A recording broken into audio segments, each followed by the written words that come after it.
Nak beli Suzuki dah, Suzuki Swift yang full start punya, full spec ha. You tengok ni kereta. Tak mengecewa punya. Ini betul-betul grade A punya kereta. Saya mencewek punya, saya bayar cewek nah. Kalau tak kemas saya tak ambil punya. Hari ni saya nak jual 299 sahaja. 2015. Dengan bulanan 500 lebih kalau full loan. Latang sudah macam ni ya, saya tak ada buat apa-apa ha. Ini plate nombor pun original ha. Sekarang susah lapan punya, besi punya. Aluminium punya lah, aluminium punya. Sekarang susah jumpa. Tengok luar. Tayar masih lagi ada 80%. Full spec punya dia ada smart entry ya, smart entry. Dekat sini. Kita tengok luar dulu tak apa.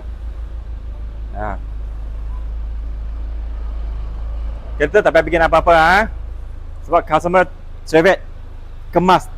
Dia punya lalaman kita tengok ha. Buka tengok. Carpet pun pakai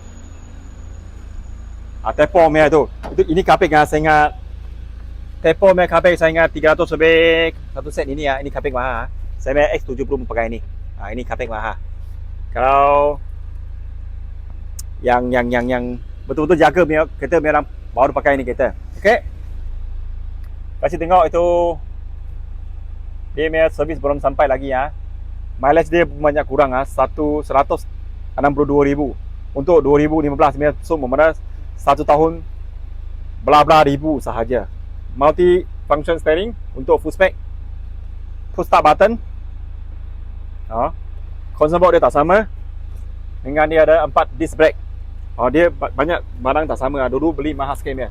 Full spec banyak kurang dengan market susah nak jumpa So kita tengok belakang ni lah. Second row pun kemas punya. Okay. Dalam kemas betul tak? Belakang macam kereta baru. Slow motion. Pelan-pelan. Okay. Tengok sini. Pun sama juga. Bulanan 500 lebih aja. Okay. Siapa berminat, terus call saya aja. Terus call. Saya punya kereta, you jangan risau. Beli surat, tak perlu bikin punya. Boleh terus pakai punya. Sekian. Terima kasih.